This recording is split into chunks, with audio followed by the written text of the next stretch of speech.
Hello everyone, आप सभी का बहुत बहुत स्वागत है आपके अपने YouTube channel GS study online पे। आज हम लोग देखेंगे बीपीएससी यानी कि बिहार शिक्षक भर्ती तीसरे चरण का एग्ज़ाम होने वाला है। इसके अंतर्गत हम लोग सामाजिक विज्ञान का प्रैक्टिस सेट है या मॉडल प्रैक्टिस सेट है, इसको हम लोग हल करेंगे आज, यानी कि सॉल्व करेंगे इसे। और यह जो है आपको आने वाले शिक्षक भर्ती एग्ज़ाम के लिए बहुत ही मददगार साबित होगा, क्योंकि प्रैक्टिस सेट को देखने से फ्रेंड्स बहुत ही आइडिया मिल जाता है कि किस प्रकार के प्रश्न आपके एग्ज़ाम में पूछे जाते हैं और फॉर्मेट क्या रहता है एग्ज़ाम का, कैसे कैसे प्रश्न आते हैं। इस तरह जो है आपका कुछ तैयारी इससे हो जाता है। तो आइए स्टार्ट करते हैं बिना देर के हुए। और एक रिक्वेस्ट है आप लोगों से कि जिन्होंने भी चैनल को सब्सक्राइब नहीं किया है, कृपया चैनल सब्सक्राइब कर ले और वीडियो को लाइक भी जरूर करें। तो आइए स्टार्ट करते हैं। सबसे पहला क्वेश्चन है, मौर्यकालीन भारत के विवरण वाली इंडिका के लेखक कौन थे? तो ये थे मेगास्थनीज, और ये जो है सेल्यूकस निकेटर के राजदूत थे। और एक क्वेश्चन यहाँ ये भी बनता है कि मेगास्थनीज कहाँ के थे? तो ये यूनान से आए थे ये, और ये सेल्यूकस निकेटर के राजदूत थे। और सबसे पहले जो है ये चंद्रगुप्त मौर्य के दरबार में भारत आए थे, और इन्होंने अपनी पुस्तक इंडिका में मौर्य युगीन का समाज का नगर प्रशासन एवं संस्कृति के विषय में लिखा है। तो ये सभी फैक्ट आपको याद रखना है। चलिए नेक्स्ट क्वेश्चन पे चलते हैं। निम्नलिखित में से कौन सा वह व्यक्ति जिसका नाम देवानाम प्रियदर्शी भी था? तो ये थे मौर्य सम्राट अशोक। अशोक जो थे इनको देवानाम प्रियदर्शी भी नाम से जाना जाता है। तो ये ऑप्शन नंबर ए सही होगा, मौर्य सम्राट अशोक। अगला है, निम्नलिखित में से किस युग में तांबे का पहली बार उपयोग किया गया था? तो सबसे पहले जो है तांबे का उपयोग जो है ताम्रपाषाण युग में किया गया था। ताम्रपाषाण, यहाँ देखिए आपको हिंट्स में मिल रहा है, ताम्र से तंबा होता है, तांबा। तो इसे आप इसको इजिली समझ सकते हैं, ताम्रपाषाण युग में किया गया था। और सबसे पहले जो ये भी है यहाँ पे क्वेश्चन बन रहा है कि मानव द्वारा सर्वप्रथम यूज किया हुआ धातु कौन सा था? तो ये यहाँ भी है कि मानव के द्वारा सर्वप्रथम जो है तांबे धातु का ही प्रयोग किया गया था। चलिए आगे देखेंगे। अब क्वेश्चन नंबर 74 है, हड़प्पा सभ्यता के दौरान डांसिंग गर्ल यानी कि नर्तकी की कांस्य की प्रतिमा बनाने के लिए ब्लैंक तकनीक का इस्तेमाल किया गया था। तो ये हो जाएगा तकनीक कौन सा? सी नंबर हो जाएगा, मोमलोपी ढलाई यानी कि कास्टिंग तकनीक का उपयोग किया गया था। मोमलोपी यानी कि ढलाई यानी कि कास्टिंग तकनीक का यूज किया गया था। अब आगे देखेंगे, गौतम बुद्ध को ज्ञान की जो है किस नदी के तट पर प्राप्त हुआ था? गौतम बुद्ध को जो है किस नदी के तट पर ज्ञान प्राप्त हुआ था? तो देखिए ऑप्शन में क्या क्या है, गंगा, गंडक, पुनपुन, उपयुक्त में से कोई नहीं या एक से अधिक। देखिए इसका सबसे सटीक सही जवाब होगा उपयुक्त में से कोई नहीं, क्योंकि ये सभी कोई नदी नहीं है। ये इनको जो ज्ञान की प्राप्ति हुई थी फल्गु नदी पे हुई थी। इनको ज्ञान की प्राप्ति गौतम बुद्ध को फल्गु नदी पे हुई थी। और फल्गु नदी का एक दूसरा नाम भी पूछा जा सकता है आपसे, और देखने को कहीं भी क्वेश्चन में मिल सकता है। तो फल्गु नदी का आपको दूसरा नाम बता दूं कि निरंजना नदी भी है, या लीलाजन नदी भी इसको कहते हैं। फल्गु नदी का निरंजना नदी या लीलाजन नदी भी कहते हैं। तो यहाँ सही जवाब हो जाएगा ऑप्शन नंबर ई, उपयुक्त में से कोई भी नहीं। आगे है 76 नंबर। आप देखेंगे, भारत में शासन करने वाले दिए गए शासकों का कालक्रम के अनुसार सही क्रम क्या रहेगा, क्या है इसमें? तो हो जाएगा, देखिए ऑप्शन देख लेते हैं पहले। देखिए इसका सबसे सही जो है जवाब ये होगा, ऑप्शन नंबर बी हो जाएगा। सबसे पहले जो है इल्तुतमिश, उसके बाद कौन है?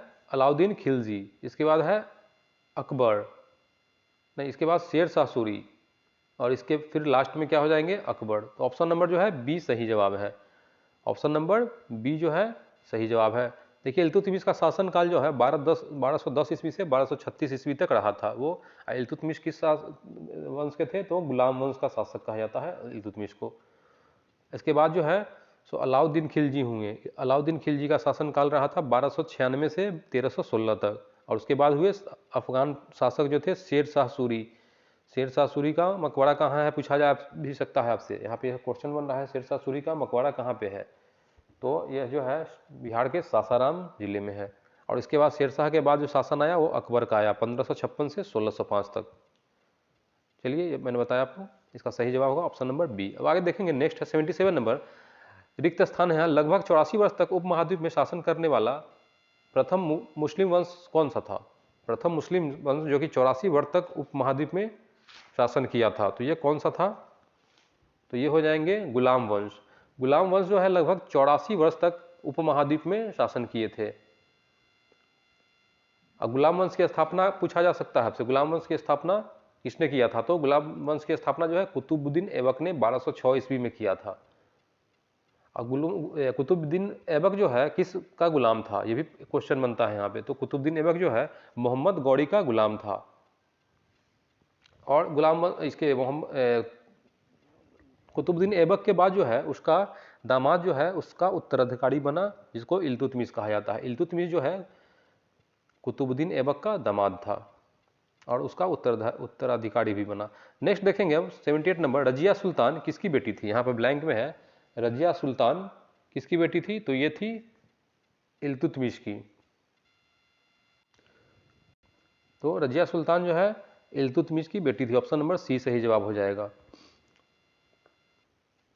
और रजिया सुल्तान जो है जिन्होंने दिल्ली पे शासन किया था। रजिया की शादी अल्तुनिया से हुई थी, ये भी इंपॉर्टेंट फैक्ट है, आपको याद रखना है। रजिया सुल्तान किसकी बेटी थी? तो इल्तुतमिश की, यहाँ सही जवाब हो जाएगा। आगे देखेंगे क्वेश्चन नंबर है 79, रिक्त स्थान ने मदुरै के आसपास के क्षेत्र पर शासन किया और 13वीं शताब्दी में सर्वोच्चता प्राप्त की। तो इसका सही जो आंसर होगा वो है पांड्य। पांड्य जो है, पांड्य ने मदुरै के आसपास के क्षेत्र पर शासन किया था, 13वीं शताब्दी में सर्वोच्चता प्राप्त किया था।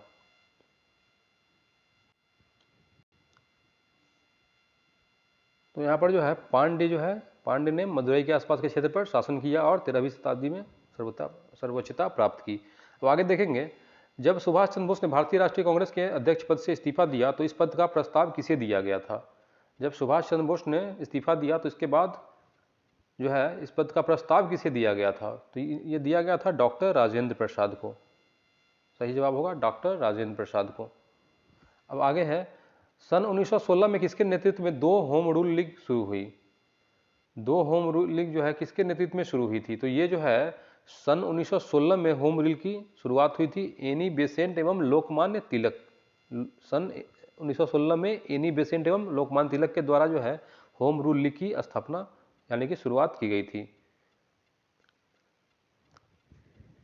अब आगे देखेंगे, नेक्स्ट है क्वेश्चन नंबर, भारतीय राष्ट्रीय कांग्रेस द्वारा किस अधिवेशन में ऐतिहासिक पूर्ण स्वराज यानी कि पूर्ण स्वतंत्रता का प्रस्ताव पारित किया गया था? फिर से समझा दो क्वेश्चन, भारतीय राष्ट्रीय कांग्रेस द्वारा किस अधिवेशन में ऐतिहासिक पूर्ण स्वराज का प्रस्ताव पारित किया गया था? ये बहुत ही इंपॉर्टेंट है क्वेश्चन फ्रेंड, ये बीपीएससी में आ भी चुका है, यह बीपीएससी के हिस्ट्री में यह कई बार यह क्वेश्चन जो है पूछा जा चुका है। आइए आगे इसका जो है आंसर बता दूं आपको। इसका जो सही जवाब हो जाएगा वो है ऑप्शन नंबर बी, लाहौर। भारतीय राष्ट्रीय कांग्रेस के लाहौर अधिवेशन में जो है ऐतिहासिक पूर्ण स्वराज यानी कि पूर्ण स्वतंत्रता का प्रस्ताव पारित किया गया था और यह जो है 1929 में हुआ था। अगर पूछा जाए कि कब हुआ था यह, तो 1929 में हुआ था। लाहौर अधिवेशन लाहौर में हुआ था तथा जवाहरलाल नेहरू जो है इस अधिवेशन के अध्यक्ष थे। कौन थे अध्यक्ष? तो जवाहरलाल नेहरू भी थे अध्यक्ष। आगे है, इनमें से कौन हड़प नीति का कट्टर समर्थक था? हड़प नीति का कट्टर समर्थक कौन था?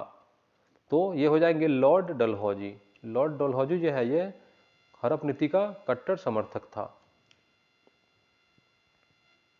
आगे देखेंगे, क्वेश्चन नंबर 84 है, जब ईस्ट इंडिया कंपनी की स्थापना हुई तब भारत पर निम्नलिखित में से किसका शासन था? ईस्ट इंडिया कंपनी की जब स्थापना हुई थी तब भारत में शासन किसका था, यह पूछा गया है। जब ईस्ट इंडिया कंपनी की स्थापना हुई थी, जब कंपनी स्टार्ट किया गया था ईस्ट इंडिया कंपनी का, तब जो है मुगलों का शासन था। किसका शासन था भारत पे? मुगलों का शासन था, मुगल सम्राटों का शासन था। इसके बाद है 85 नंबर, फ्रांस में किस राजवंश का शासन था? फ्रांस में जो है किस राजवंश का शासन था? तो ये है ऑप्शन नंबर हो जाएगा, फ्रांस में बुर्बो वंश का शासन था। ऑप्शन नंबर ए सही होगा, बुर्बो राजवंश का। आगे देखते हैं, क्वेश्चन 86 है, रूस की बोल्शेविक क्रांति का नेतृत्व किसने किया था? तो ये किए थे लेनिन ने। रूस में जो बोल्शेविक क्रांति हुआ था इसका नेतृत्व लेनिन ने किया था। नेक्स्ट क्वेश्चन है, भारतीय राष्ट्रीय आंदोलन के दौरान लोकमान्य तिलक द्वारा निम्नलिखित में से कौन सा समाचार पत्र निकाला गया था? कौन सा समाचार पत्र निकाला गया था लोकमान्य तिलक के द्वारा? तो ये था केसरी। केसरी समाचार पत्र जो है लोकमान्य तिलक के द्वारा निकाला गया था। यहाँ पे एक और क्वेश्चन बनता है फ्रेंड्स कि केसरी जो है किस भाषा में छपता था या किस भाषा में छापा जाता था ये समाचार पत्र? तो केसरी समाचार पत्र जो है यह मराठी भाषा का समाचार पत्र था। इसके अलावा ये भी क्वेश्चन बनता है यहाँ पे फ्रेंड्स कि बाल गंगाधर तिलक के द्वारा और समाचार को इसके अलावा कौन सा समाचार पत्र जो है निकाला गया था, तो वह था मराठा समाचार पत्र भी जो है बाल गंगाधर तिलक ने ही स्टार्ट किया था और अंग्रेजी भाषा में निकाला था इसको। मराठा समाचार पत्र जो है अंग्रेजी भाषा में था और केसरी जो है यह मराठी भाषा का था। केसरी समाचार पत्र किस भाषा का था, तो मराठी भाषा का। चलिए अब आगे देखते हैं। क्वेश्चन 88 है, भारतीय राष्ट्रीय आंदोलन के दौरान प्रसिद्ध उपन्यास आनंद मठ किसने लिखा था।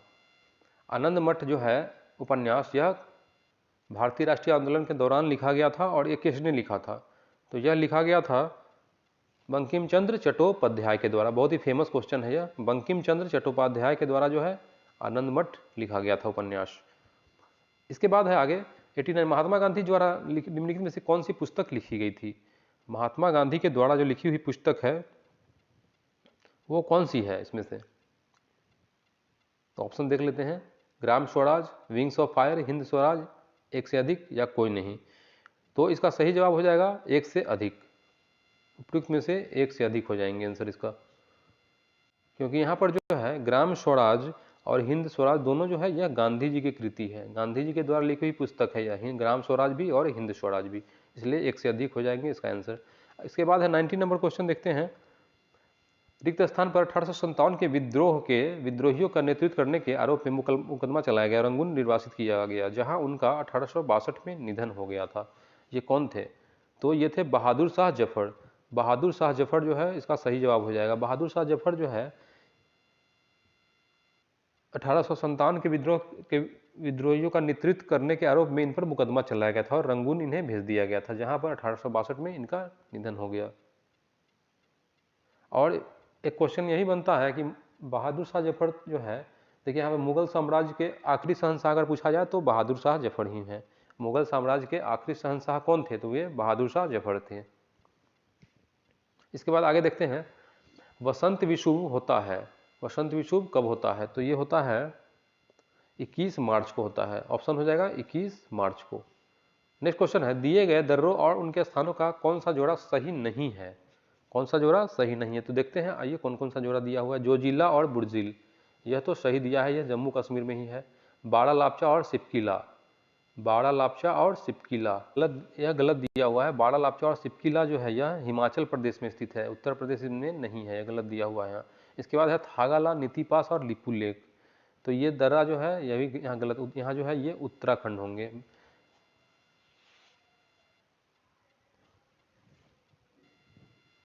नीतिपास और लिपू लेक ये सभी कहाँ है, ये सभी उत्तराखंड में है, हिमाचल प्रदेश में नहीं है, ये भी गलत दिया हुआ है। नीतिपास और लिपू लेक कहाँ है, उत्तराखंड में है, आपको ध्यान में रखना है ये सब। इसके बाद देखिए नाथुला और जेपिला, तो ये सिक्किम में है, ये तो सही दिया हुआ है नाथुला और जेपिला। तो यहाँ जो है आपका आंसर जो सही हो जाएगा, आइए देखते हैं किस तरह से ऑप्शन दिया है।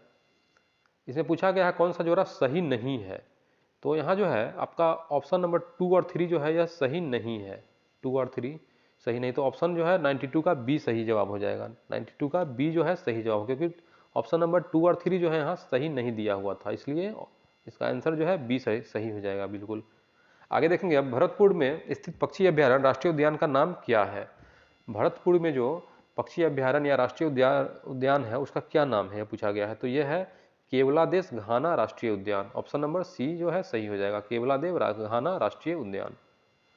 नेक्स्ट क्वेश्चन है, निम्नलिखित में से कौन सा विश्व का सबसे बड़ा नदी द्वीप है, तो ये हो जाएगा माजुली द्वीप। देखिए यह जो क्वेश्चन है बीपीएससी टीआरई 2 में पूछा गया था, यह टीआरई 2 में पूछा जा चुका है क्वेश्चन, यह आपको ध्यान में रखना है। देखिए विश्व का सबसे बड़ा नदी द्वीप कौन सा है, तो माजुली द्वीप है। एक और क्वेश्चन यह बनता है यह किस नदी पर स्थित है, तो यह है ब्रह्मपुत्र नदी।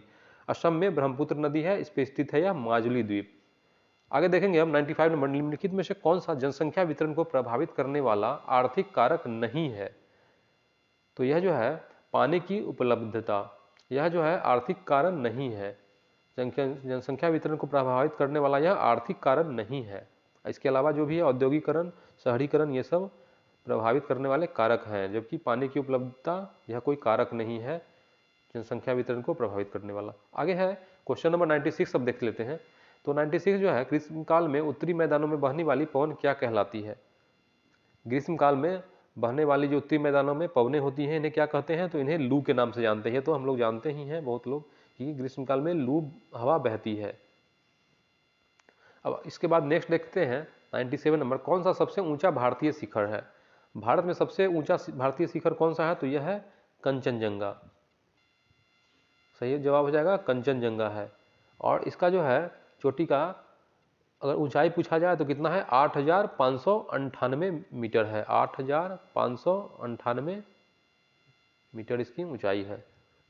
और यह जो है कंचनजंगा चोटी जो है कहाँ स्थित है, यह भी क्वेश्चन यहाँ बनता है। तो यह हो जाएगा सिक्किम में स्थित है। कंचनजंगा चोटी जो है कहाँ पे स्थित है? तो यह है सिक्किम में स्थित है। कंचनजंगा कहाँ पे है? सिक्किम में स्थित है। और इसकी अगर ऊंचाई पूछी जाए तो 8,598 मीटर।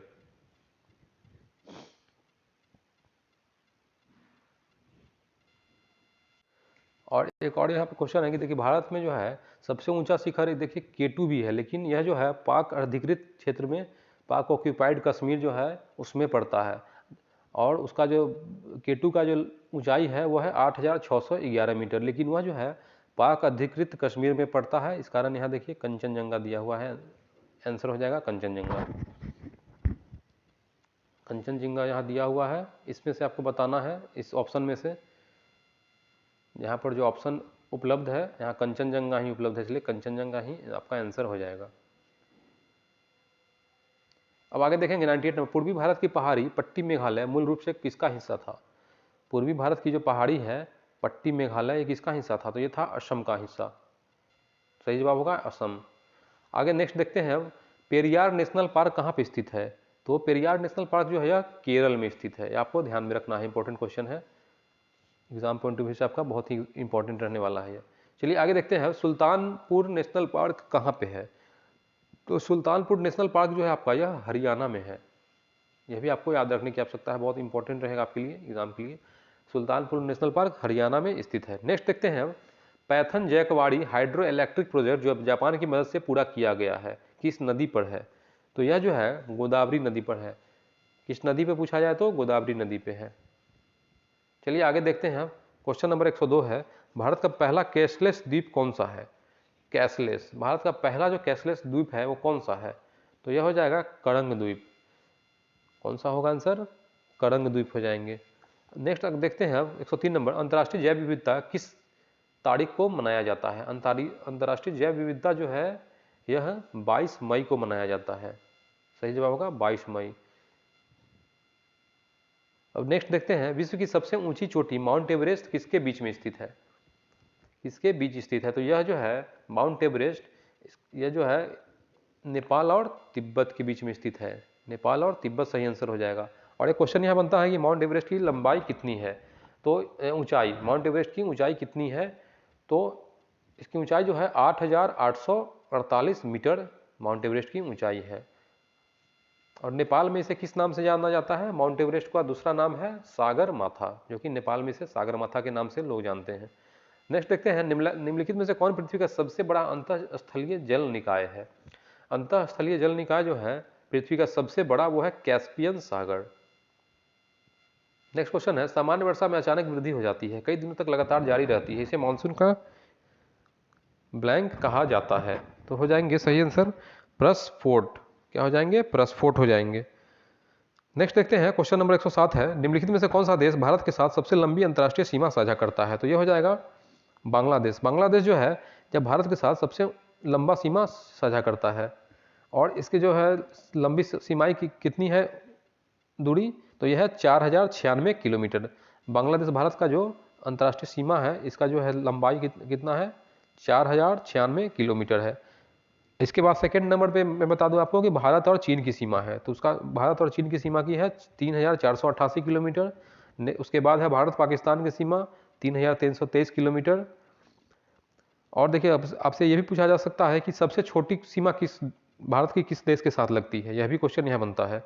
तो बता दूं आपको कि सबसे छोटी सीमा जो है भारत की किस देश के साथ लगता है, तो वह है अफगानिस्तान। भारत और अफगानिस्तान का जो सीमा है यह मात्र 106 किलोमीटर है। नेक्स्ट क्वेश्चन पे चलते हैं, 108 नंबर, भारत में निम्नलिखित में से किस स्थान पर दिन और रात के तापमान में व्यापक अंतर पाया जा सकता है? तो ये हो जाएगा थार मरुस्थल में। दिन और रात के तापमान जो है व्यापक अंतर पाया जाता है यहाँ पे थार मरुस्थल में। दिन का तापमान देखिए यहाँ थार में होता है 50 डिग्री सेल्सियस, बहुत ही अमेजिंग फैक्ट है फ्रेंड्स। देखिए दिन में जो है थार मरुस्थल में 50 डिग्री सेल्सियस होता है तापमान, और रात के समय क्या हो जाता है 15 डिग्री सेल्सियस तक हो जाता है।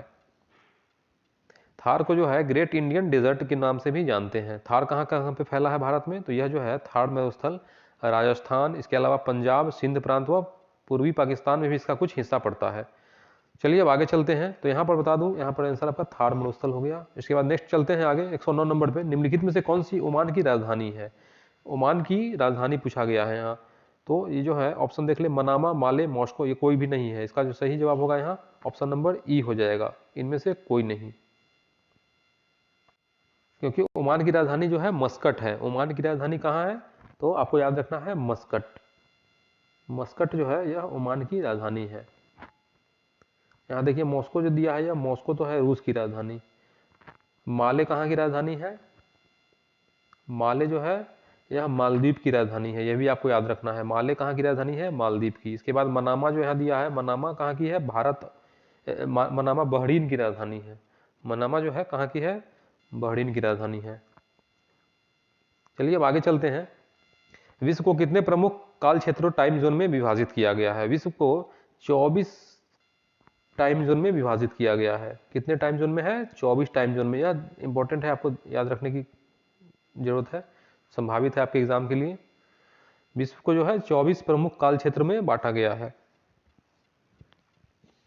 अगर यह पूछा जाए यहाँ कि भारत में कितने टाइम जोन है, तो भारत में जो है एक ही टाइम जोन है।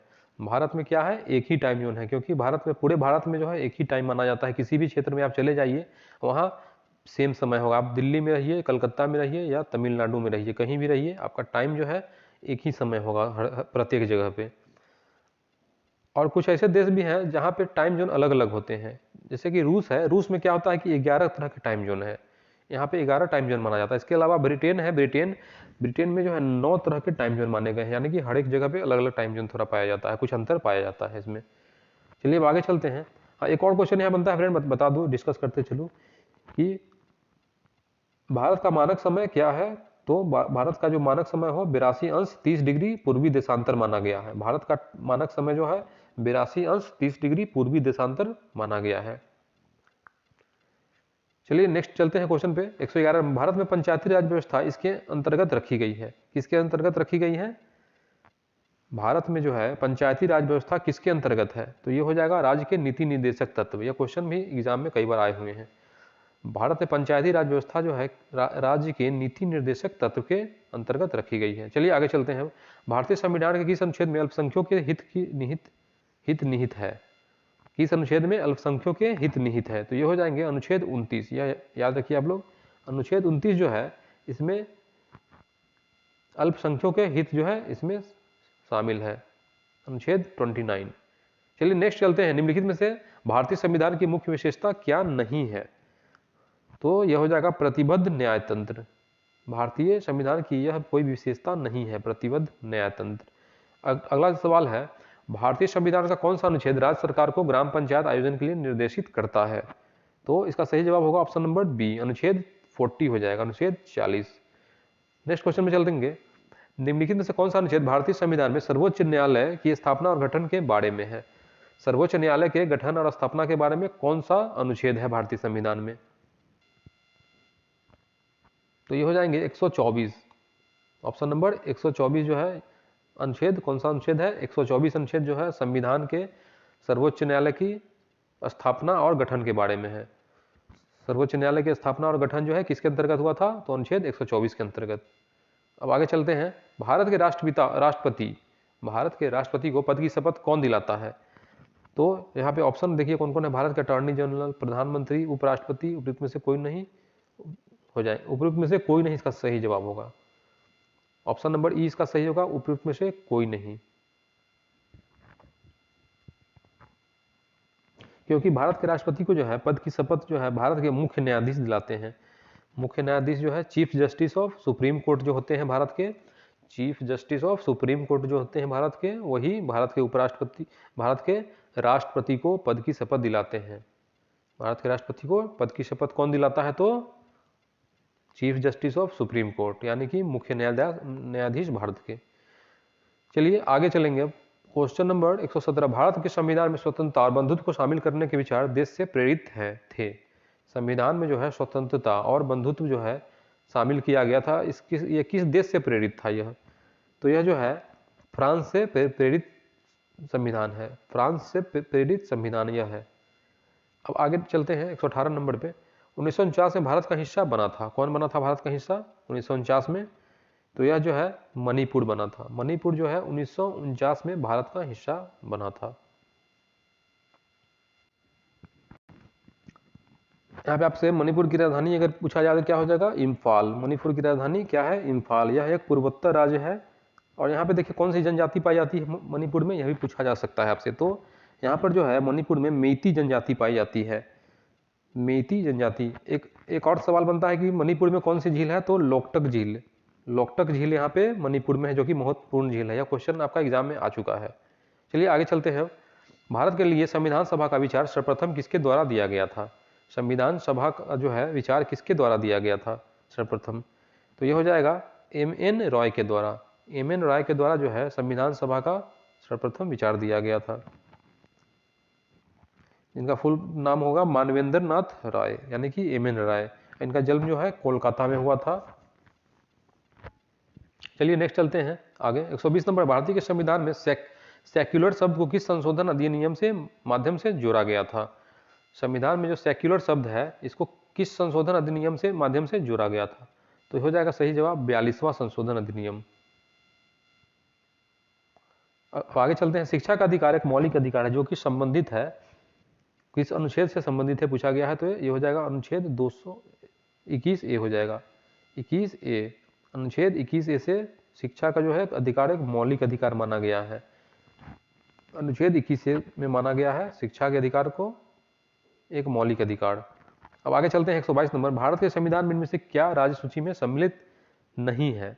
राज्य सूची की लिस्ट में जो है क्या सम्मिलित नहीं है पूछा गया है यहाँ। तो इसका सही जवाब हो जाएगा दंड प्रक्रिया संहिता। सही जवाब होगा दंड प्रक्रिया संहिता। नेक्स्ट चलते हैं क्वेश्चन पे। निम्न में से क्या भारतीय नागरिकों को आर्थिक न्याय प्रदान करता है? भारतीय नागरिकों को आर्थिक न्याय क्या प्रदान करता है? तो हो जाएगा राज्य के नीति निर्देशक सिद्धांत। राज्य के नीति निर्देशक सिद्धांत हो जाएंगे सही जवाब। नेक्स्ट क्वेश्चन में चलते हैं 124 नंबर, रिक्त स्थान के पास मौलिक अधिकार को लागू करने की शक्ति है। किसके पास शक्ति है? तो ये हो जाएगा सर्वोच्च न्यायालय और उच्च न्यायालय को। मौलिक अधिकारों को लागू करने की शक्ति किसके पास है? तो सर्वोच्च न्यायालय और उच्च न्यायालय को जो है मौलिक अधिकार को लागू करने की शक्ति प्राप्त है। अब नेक्स्ट चलते हैं 125 नंबर पे, स्वतंत्रता के बाद भाषा के आधार पर बने भारत के पहले राज्य का नाम बताइए। भाषा के आधार पर जो सर्वप्रथम राज्य बना था वो कौन सा है? ऑप्शन देख लेते हैं। ऑप्शन ए है गोवा, केरल, आंध्र प्रदेश, या उपयुक्त में से कोई नहीं या एक से अधिक। तो इसका सही जवाब होगा आंध्र प्रदेश। आंध्र प्रदेश जो भारत का पहला ऐसा राज्य है जो कि भाषा के आधार पर इसका निर्माण किया गया था। 1 अक्टूबर 1953 में इसका गठन हुआ था, राज्य का नया राज्य बनाया गया था आंध्र प्रदेश को। चलिए आगे चलते हैं। क्वेश्चन 126वां नंबर है, 42वें संशोधन के माध्यम से संविधान में कौन सा नया डीपीएसपी राज्य के निर्देशक सिद्धांत जोड़ा गया है? तो यह हो जाएगा ऑप्शन नंबर बी, समान न्याय और निःशुल्क विधि सहायता। चलिए आगे चलते हैं 127 नंबर पे, भारत के संविधान के रिक्त में समान नागरिक संहिता के प्रावधानों का उल्लेख किया गया है। किसमें उल्लेख किया गया है? तो सही जवाब है भाग 4 में। सही जवाब है भाग 4, ये आपको याद रखना है। भारत के संविधान के भाग 4 में जो है समान नागरिक संहिता के प्रावधान का उल्लेख किया गया है। चलिए नेक्स्ट चलते हैं सवाल पे। 128 नंबर है, भारतीय संविधान का कौन सा भाग राज्य को बच्चों, महिलाओं, जातियों और अनुसूचित जनजातियों के विशेष प्रावधान अधिकार देता है? तो यह देता है भाग, कौन सा देता है? यह भाग 4 ही देता है। सही जवाब हो जाएगा भाग 4।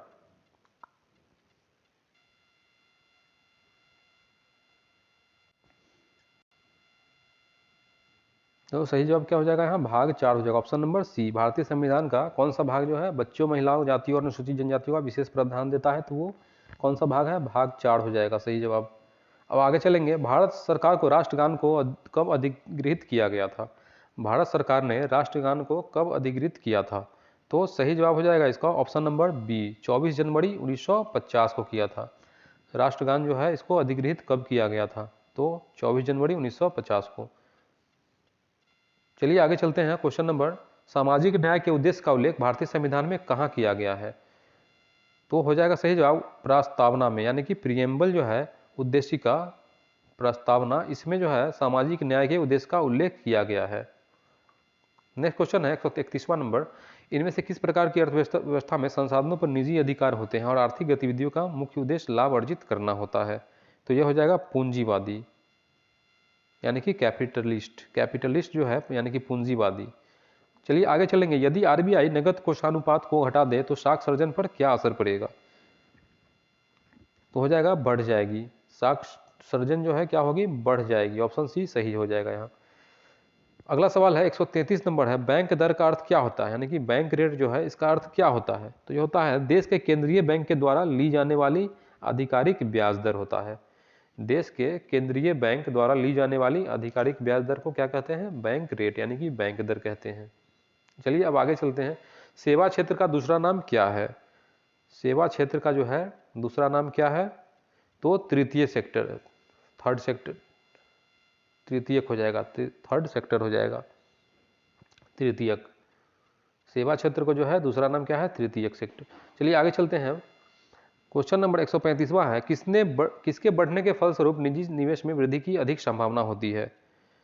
तो ये हो जाएगा नई पूंजी पर अनुमानित प्राप्ति। नई पूंजी पर अनुमानित प्राप्ति इसका सही आंसर हो जाएंगे। नेक्स्ट क्वेश्चन है, निम्नलिखित में से किस संगठन द्वारा बैंकों की ब्याज दरें निर्धारित विनिमय की जाती है? किस संगठन के द्वारा की जाती है? तो भारतीय रिजर्व बैंक, आरबीआई जो है रिजर्व बैंक ऑफ इंडिया, इसके द्वारा जो है बैंकों की ब्याज दरें निर्धारित की जाती है। आरबीआई जो है सभी देशों का सभी बैंकों का बैंक है, बैंकर्स बैंक इसे कहा गया है, इसलिए सभी बैंकों का स्वामी आरबीआई है। आरबीआई के द्वारा बनाए हुए नियम पर ही सभी बैंकों को चलना पड़ता है। गाइडलाइन जो है जारी कौन करते हैं? आरबीआई करते हैं सभी बैंकों के लिए। और जितने भी इंश्योरेंस सेक्टर के इंश्योरेंस कंपनीज हैं और बैंक है, सभी के लिए आरबीआई ही गाइडलाइंस जारी करते हैं। चलिए आगे चलते हैं। क्वेश्चन नंबर 137 है, भारतीय अर्थव्यवस्था के संदर्भ में निम्नलिखित में से कौन सा प्राथमिक क्षेत्र के अधीन आता है? भारतीय यानी कि इंडियन इकोनॉमी जो है इसके संदर्भ में निम्नलिखित में से कौन सा प्राथमिक क्षेत्र के अंतर्गत आएगा? तो देखिए ऑप्शन क्या क्या है? बैंकिंग, कृषि, शिक्षा या कोई नहीं या एक से अधिक। तो इसका सही जवाब जो हो जाएगा कृषि। कृषि जो है यार प्राथमिक क्षेत्र है। यहाँ भारत में जो है कृषि से बहुत अधिक निर्भर होते हैं लोग। यहाँ जो है कृषि क्षेत्र में बहुत अधिक निर्भर होते हैं और इसको प्राथमिक क्षेत्र का दर्जा प्राप्त है। कृषि को प्राथमिक क्षेत्र का दर्जा प्राप्त है भारत में। चलिए आगे चलेंगे। क्वेश्चन 138 है, निम्नलिखित में से कौन सा विभाग भारत के जीडीपी की गणना करता है? जीडीपी की गणना जो है कौन से विभाग के द्वारा किया जाता है? तो यह जो है राष्ट्रीय सांख्यिकी कार्यालय यानी कि एनएसओ के द्वारा जो है ग्रॉस डोमेस्टिक प्रोडक्ट की गणना की जाती है, यानी कि राष्ट्रीय सांख्यिकी कार्यालय, national statistical office, national statistical office. NSA का फुल फॉर्म भी आपसे पूछा जा सकता है, तो हो जाएगा नेशनल स्टैटिस्टिकल ऑफिस, राष्ट्रीय सांख्यिकी कार्यालय। चलिए नेक्स्ट क्वेश्चन पे चलते हैं। सरकार द्वारा संपत्ति की बिक्री या परिसमापन आमतौर पर केंद्रीय और राज्य के सार्वजनिक क्षेत्र के उद्यमियों, परियोजनाओं या अन्य अचल संपत्तियों को क्या कहा जाता है? तो इसका सही जवाब हो जाएगा विनिवेश। ऑप्शन नंबर सी जो है विनिवेश होता है, या विनिवेश कहा जाता है इसे। नेक्स्ट क्वेश्चन पे चलेंगे। अब क्वेश्चन नंबर 140, निम्नलिखित में से कौन सा एक वाणिज्यिक बैंक नहीं है? कमर्शियल बैंक इसमें से कौन सा नहीं है पूछा गया है यहाँ। देखिए ऑप्शंस कौन कौन सा है? सीडबी, आईसीआईसीआई, एचएसबीसी या एक से अधिक इसमें से या कोई भी नहीं। तो इसका सही जवाब होगा सीडबी। ये जो है वाणिज्यिक बैंक नहीं है, बल्कि यह जो है सीडबी है। इसका फुल फॉर्म होता है स्मॉल इंडस्ट्रियल डेवलपमेंट बैंक। ये जो है छोटे छोटे कंपनियों को यह क्या करती है? लोन प्रदान करती है। सीडबी जो है यह माइक्रो या स्मॉल इंडस्ट्री होते हैं, इनको क्या करता है? फाइनेंस प्रदान करता है, यही सीडबी का वर्क है। तो ये वाणिज्यिक बैंक नहीं है। यहाँ पे पूछा गया है कौन सा वाणिज्यिक बैंक नहीं है, तो सीडबी सही आंसर हो जाएंगे आपके। चलिए अब आगे चलेंगे। भारत की राष्ट्रीय आय का आकलन कौन करता है? भारत का जो नेशनल इनकम है यानी कि राष्ट्रीय आय, इसका आकलन कौन करता है? तो यह जो है राष्ट्रीय सांख्यिकी संगठन यानी कि सेंट्रल स्टैटिस्टिकल ऑर्गेनाइजेशन करता है, CSO, सेंट्रल स्टैटिस्टिकल ऑर्गेनाइजेशन यानी कि राष्ट्रीय सांख्यिकी संगठन जो है भारत में राष्ट्रीय आय का आकलन करने वाली संस्था है। यह आपको याद रखना है। ऑप्शन सी यहाँ सही हो जाएंगे। अब नेक्स्ट चलते हैं, भारत की पंचवर्षीय योजनाओं को अंतिम स्वीकृति निम्नलिखित में से किसके द्वारा दी जाती है? दी गई थी। भारत में पंचवर्षीय योजना है, इसको अंतिम स्वीकृति निम्नलिखित में से किसके द्वारा दी गई थी? तो यह जो सही आंसर होगा राष्ट्रीय विकास परिषद यानी कि नेशनल डेवलपमेंट काउंसिल, राष्ट्रीय विकास परिषद के द्वारा दी गई थी। अगला सवाल है, किसी भी विकासशील अर्थव्यवस्था के प्रारंभिक चरणों में अधिकांश गतिविधियां ब्लैंक क्षेत्र में संबंधित होती हैं, तो हो जाएगा प्राथमिक क्षेत्र में। सही जवाब होगा प्राथमिक क्षेत्र में। नेक्स्ट क्वेश्चन है, 1991 में नई आर्थिक यानी कि NEP के तहत उदारीकरण और निजीकरण की पहल का प्राथमिक परिणाम निम्नलिखित में से कौन सा था? तो यहाँ सही आंसर होगा राजकोषीय नीति सुधार। ऑप्शन ए सही हो जाएगा आपका। अगला सवाल है, निम्नलिखित में से बताइए कि कौन सा विकल्प निवेश का उदाहरण नहीं है? निवेश का उदाहरण कौन सा नहीं है? तो option number B, saving bank खाते में रखा धन जो है यह निवेश का उदाहरण नहीं है। ऑप्शन बी यहाँ सही हो जाएगा। अगला सवाल है 146 नंबर पे चलेंगे। अब निम्नलिखित में से किस अधिनियम ने बैंकों के राष्ट्रीयकरण के लिए शर्तें निर्धारित की थी? कौन सा अधिनियम जो है बैंकों के राष्ट्रीयकरण यानी कि बैंकों का जो नेशनलाइजेशन हुआ था इसके लिए शर्त निर्धारित किया था? तो यहाँ सही जवाब हो जाएगा आपका ऑप्शन ए। देखिए, बैंकिंग कंपनियां उपक्रमों का अधिग्रहण और हस्तांतरण अधिनियम 1970 के अंतर्गत। अगला सवाल है 147 नंबर, RBI बैंकों की नकदी और संपत्ति के बीच एक निश्चित अनुपात बनाए रखने का आदेश देता है, यह किसके रूप में जाना जाता है? इसे RBI में जो है बैंकों को नकदी और संपत्ति के बीच एक निश्चित अनुपात बनाए रखने का आदेश देता है, यह किस रूप में जाना जाता है?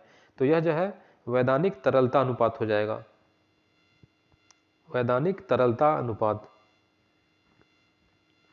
यानी कि SLR, इसे फुल फॉर्म में इंग्लिश में कहते हैं statutory liquidity ratio. SLR, statutory liquidity ratio, SLR, जिसे वैधानिक तरलता अनुपात के नाम से भी जानते हैं। यही यहाँ सही आंसर हो जाएगा।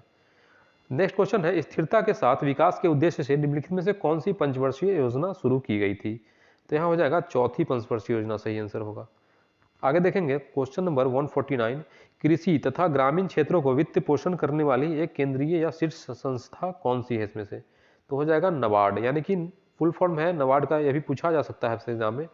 तो नबार्ड का जो फुल फॉर्म है national bank for agricultural and rural development. यह जो बैंक है यह किसी तथा ग्रामीण क्षेत्रों को वित्त प्रदान करती है, वित्त पोषण प्रदान करने वाली केंद्रीय शीर्ष संस्था है नबार्ड।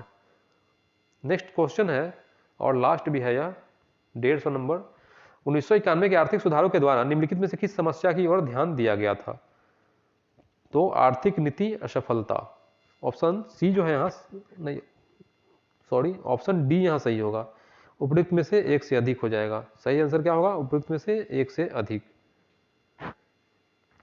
क्योंकि यहाँ भारतीय रुपए का मूल्यह्रास, विदेशी मुद्रा में भंडार में संकट और आर्थिक नीति असफलता, ये सभी जो है यहाँ सही दिए होंगे, इसलिए more than one of the above यानी कि उपयुक्त में से एक से अधिक हो जाएंगे हाँ सही आंसर। तो फ्रेंड्स, ये था आज का अपना इंपॉर्टेंट वीडियो। उम्मीद है आप लोगों ने इसे पूरा देखा होगा अच्छी तरह। यह आपके आने वाले शिक्षक भर्ती तीसरे फेज का एग्जाम है, इसके लिए बहुत मददगार साबित होगा। तो आप लोग इसे अच्छी तरह देखिए और समझिए। तो फिर मिलेंगे अपने अगले वीडियो में, तब तक के लिए जय हिंद। और हाँ, एक रिक्वेस्ट भी है कि चैनल को सब्सक्राइब जरूर करें और वीडियो को लाइक भी जरूर कर दें। तो फिर मिलते हैं अपने अगले वीडियो में। Thanks for watching. जय हिंद।